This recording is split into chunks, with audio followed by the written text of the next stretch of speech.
Hello বন্ধুরা, welcome to my channel মেঘলা আকাশ। আজ আমি বানাচ্ছি ঝিঙে দিয়ে কাতলা মাছের পাতলা ঝোল এই গরমে। তো বন্ধুরা, আমি প্রথমে কাতলা মাছগুলো সুন্দর করে লাল লাল করে ভেজে নিয়েছি। তারপরে কড়ার মধ্যে আমি সর্ষের তেল দিয়ে দিয়েছি পরিমাণ মতো। এর মধ্যে আমি কেটে রাখা ঝিঙে আর আলুগুলো ভালো করে ভেজে নেব, হালকা করে ভেজে নেব লবণ আর হলুদ দিয়ে।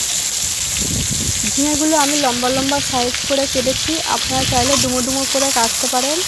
আর আলু যেরকম ঝোলের আলু কাটে সেরকম করে কেটেছি। কেটে আমি ভালো করে পরিষ্কার করে 3-4 বার ধুয়ে নিয়েছি। নিয়ে লবণ আর হলুদ দিয়ে হালকা করে আমি ভেজে নেব গ্যাসটা সিলিংয়ে দিয়ে। এটা আমি ঢাকনা দিয়ে দিয়ে ভাজবো।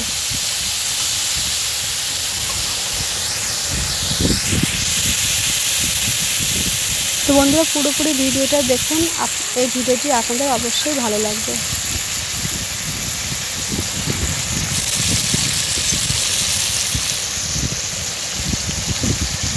এদিকে ঝিঙে আলু হালকা করে ভাজা হয়ে গিয়েছে, আমি তুলে নিয়েছি। তারপরে কড়ার মধ্যে আমি সর্ষের তেল দিয়েছি, দিয়ে এর মধ্যে আমি অল্প করে তেজপাতা আর 5 ফোড়ন দিয়ে দিয়েছি। দিয়ে একটু নাড়াচাড়া করে নিয়ে পেঁয়াজ কুচি আর টমেটো কুচি দিয়ে দিয়েছি। দিয়ে এর মধ্যে আমি অল্প করে লবণ দিয়ে দেব। লবণ দিয়ে একটু ভালো করে কষিয়ে নেব। তো ভালো করে নাড়াচাড়া করে নিয়েছি। নিয়ে এর মধ্যে আমি আদা দিয়ে দেবো, আদা বাটা কিংবা আদা ঘষা দিয়ে দেবো। দিয়ে ভালো করে আমি নাড়াচাড়া করে নেব। নিয়ে এর মধ্যে আমি দিয়ে দেবো পরিমাণ মতো হলুদের গুঁড়ো, লঙ্কার গুঁড়ো আর অল্প অল্প জিরের গুঁড়ো আর ধনের গুঁড়ো দিয়ে দিয়েছি। দিয়ে আমি কষিয়ে নেবো ভালো করে মশলাটা। যেহেতু এটা পাতলা ঝোল হবে, তাই মশলাটা খুব বেশি কষাবো না, হালকা হালকাভাবে কষিয়ে নেবো। তো মশলাটা আমার কষানো হয়ে গিয়েছে।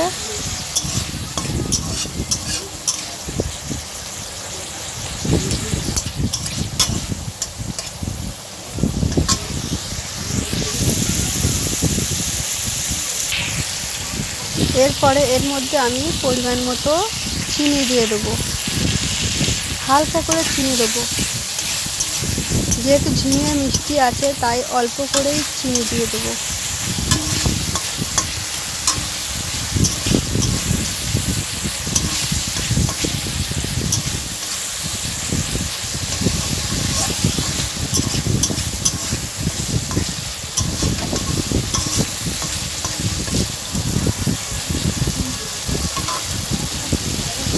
এরপর এর মধ্যে দিয়ে দেবো ভেজে রাখা হালকা করে ঝিঙে আর আলু।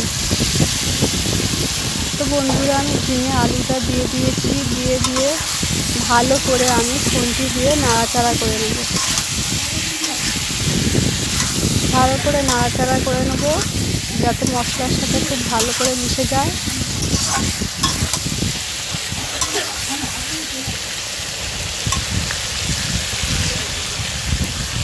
এতে একটু ঢাকা দিয়ে দেবো। এর মধ্যে আমি 2টো কাঁচা লঙ্কা দিয়েছি, আপনারা চাইলে 3-4টে কাঁচা লঙ্কা দিতে পারেন টেস্ট অনুযায়ী। তবে এর মধ্যে আমি 2টো কাঁচা লঙ্কাই দিয়েছি।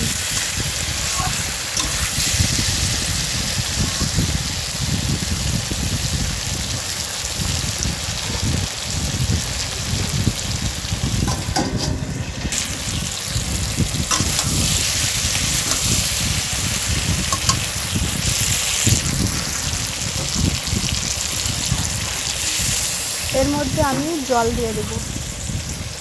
আপনারা চাইলে অল্প জল দিতে পারেন, আমি এর মধ্যে একটু বেশি করে জল দিয়ে দেবো আমাদের পরিমাণ মতো। এরপরে এটা আমি একটু ঢাকা দিয়ে দেবো। তো বন্ধুরা, ভেজে রাখা যেই কাতলা মাছগুলো আমি ভেজে রেখেছিলাম, ঢাকনাটা তোলার পরে ওই কাতলা মাছগুলো আমি দিয়ে দেবো। ঝোলটা যখন অল্প করে ফুটে উঠবে,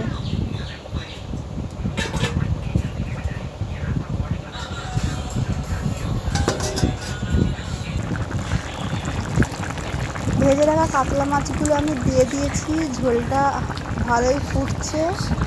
এটা মাছগুলো আমি একটু উল্টে পাল্টে দেবো।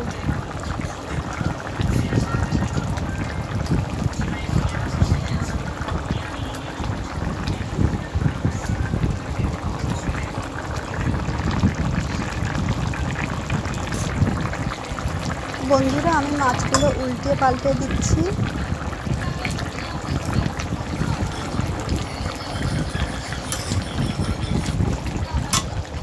আমার কাতলা মাছের ঝিঙে দিয়ে পাতলা ঝোল হয়ে গিয়েছে। এরপরে এর মধ্যে অল্প করে একদম সামান্য পরিমাণে সানরাইসের গুঁড়ো গরম মশলা দিয়ে দেবো। বন্ধুরা, আমার হয়ে গিয়েছে কাতলা মাছের ঝিঙে দিয়ে পাতলা ঝোল। যদি আপনাদের এই রেসিপি আর এই ভিডিওটি ভালো লেগে থাকে তাহলে অবশ্যই লাইক, শেয়ার, কমেন্ট এবং সাবস্ক্রাইব করে আমার পাশে থাকবেন। এই রেসিপিটি দেখার জন্য আর এই ভিডিওটি দেখার জন্য সবাইকে অসংখ্য ধন্যবাদ। সবাই ভালো থাকবেন আর সবাইকে ভালো রাখবেন।